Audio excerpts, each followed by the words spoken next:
네, 다음은 이제 오세훈 시정 평가로 한번 넘어가 보겠습니다. 오세훈 현 서울시장의 시정에 대한 평가는 어떻게 나오고 있나요? 55.4%가 잘 못한다. 그다음에 55.4. 잘한다는 38.1%.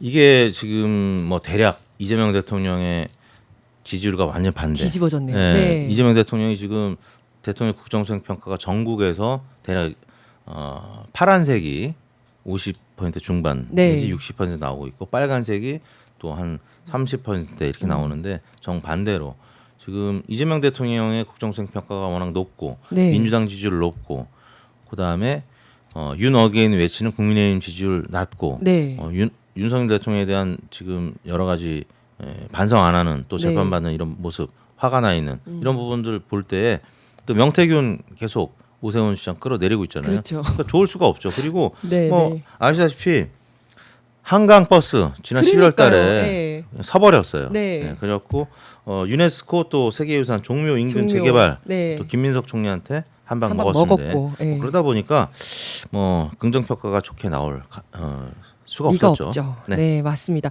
이재명 대통령 국정 운영 평가와 정당 지지율 이런 것들도 광역자치단체장 선거에 상당한 영향을 주지 않습니까? 신기하게도요. 제가 지금 리얼미터 대표를 20년째 하고 있는데 대통령 국정수행 평가가 정말 중요해요. 대통령 국정수행 평가를 우리가 괜히 리얼미터나 갤럽이나 MBS가 조사해서 괜히 발표하는 게 아니라 이 긍부정 평가대로 거의 특히 서울이나 부산시장은 거의 비슷하게 득표를 하게 됩니다. 그래서 내년에 서울시장 민주당 후보 득표율이 대략 지금 대통령 국정수행 긍정평가 서울에서 56% 나오고 있는데 이대로 날 가능성이 매우 높아요. 거의 이대로 민주당 후보가 앞서갈 가능성이 매우 높습니다. 예전에도 계속 그랬어요. 그리고 정당 지지도를 따지면 진보 보수 정당 지지를 합치잖아요. 이거랑 비슷해요. 신기합니다. 그래서 저희가 조사위원들이 계속 정당 지지율이나 대통령 평가를 지금 발표를 하고 있는 건데 아무튼 서울에서 전국과 비슷하게 아까 말씀드렸잖아요. 김문수 후보를 5.5%포인트 가까스로 이겼는데 서울에서 저희가 이제 지난 대선 전에 리얼미터가 막 서울에서 접전을 벌이고 있으니까 민주당 지지층에서 리얼미터 또 불화미터다.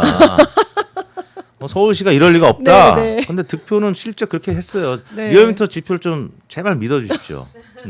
아주 정확했어요. 근데 아무튼 그렇게 만만치 않은 상황이었었는데 지금은 격차가 워낙 벌어져 있어가지고 이재명 대통령이 득표한 것보다 훨씬 더 지금 잘하고 있잖아요.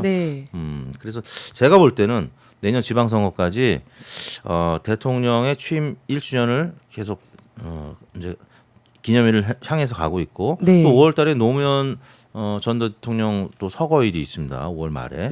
이래서 사실 6월 지방선거는 내년 6월 지방선거는 이재명 대통령 취임 1주년 또 노무현 전 대통령 서거일 뭐 등등 5.18도 있고 해서 보수층이 참 치르기 어려운 이기기 어려운 이런 상황이라고. 그러니까 대구 경북 이런 영남 쪽은 뭐 유리하겠죠. 그렇지만 나머지 지역에서는 좀 어려운 선거인 거는 그러면 보여요. 이제 특별한 정말 다시 또 탄핵이 되거나 이러지 않는 한 이제 대통령 선거는 계속 6월 3일이 되는 거잖아요. 그렇죠. 그럼 계속 민주당 쪽으로 조금 유리할 수 있겠네요. 유리한 선거가 될 가능성이 앞으로도 높습니다. 계속. 5월 달은 항상 뜨거워요.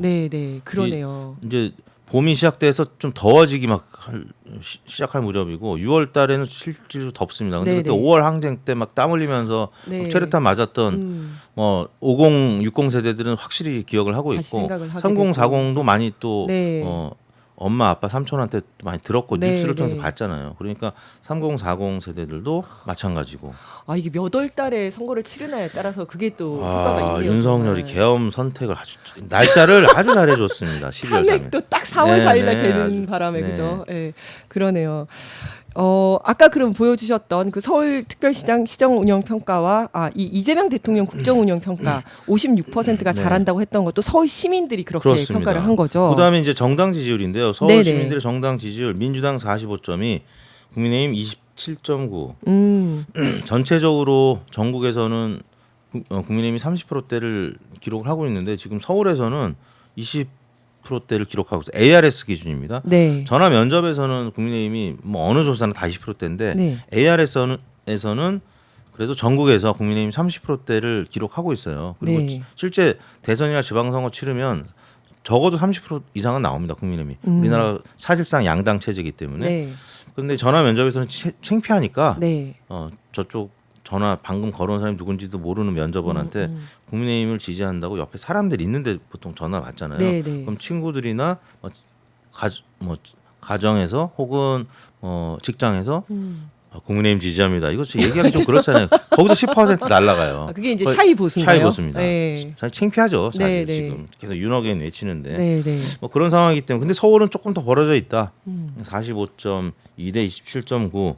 그다음에 조국혁신당하고 개혁신당이 있는데 양당이 한 5%씩 점유를 하고 있습니다. 그래서 네. 아까 말씀드린 1대1 단일화가 돼가지고 1대1 구도로 가게 되면 민주당, 조국혁신당 지지율 합치면 한 50% 이상 50%. 되죠. 네. 그다음에 국민의힘, 개혁신당 지지율 합치면 30%대. 그래서 대략 한 55대 지금 한 35 구도. 아까 지금 대통령 국정수행 평가나 오세훈 시장의 긍부정 평가 대략 55대 지금 한 35 그 수준이거든요. 네. 큰 격차로 민주당 후보가 지금 이길 가능성이 있다라는 거를 반복적으로 보여주는 데이터였습니다. 네. 그리고 서울 시민들은 서울시의 최우선 해결 과제로 부동산을 꼽았죠. 그렇습니다. 주거 안정과 주택 공급이 34%로 가장 높게 나타났습니다. 잠시 소개해드릴 경기도에서는 이 부분이 1위가 아니에요. 근데 서울에서는 주거 안정, 주택 공급이 1위예요. 네. 근데 오세훈 시장은 자꾸 버스를 띄우고 그다음에 그러니까요. 종묘인근 재개발 네. 뭐 이런 부분 우리 서울 시민들은 안정적인 주택 공급 주거 안정 이런 부분이 좀 관심인데 버스가 쓰는 모습을 보고 충격을 받은 거죠. 그래서 이런 부분 그렇죠. 좀 잘해주길 바라는 마음이 컸고요. 그다음에 민생 경제 활성, 민생 경제 활성하면 사실 정원호 구청장이 떠오르는 겁니다. 여러 가지 그 소상공인들을 위한 네.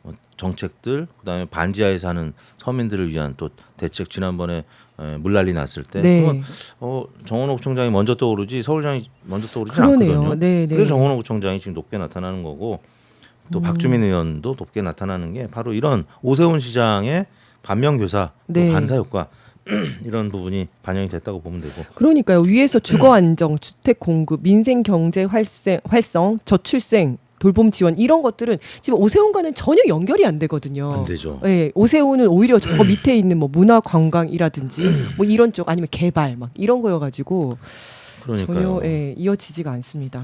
그래서 뭐 교통 체계 혁신 이런 부분 한 교통체계. 7이 나왔는데 지난번에 그 한강버스. 서부 간선도로 네네. 엄청 막혔어요. 오세훈 네. 시장이 거기를 갑자기 그 지하로 가는 거를 네. 끊고 위로 또 하겠다고 그래가지고 근데 결국 또 철회됐거든요. 그만뒀죠. 네, 이게 맞습니다. 시민들이 좀 화가 난 일들이 좀 많았어요, 사실. 네. 그러다 보니까 오세훈 시장 좀 더 잘해줬으면 좋겠다라는 네. 생각이 듭니다.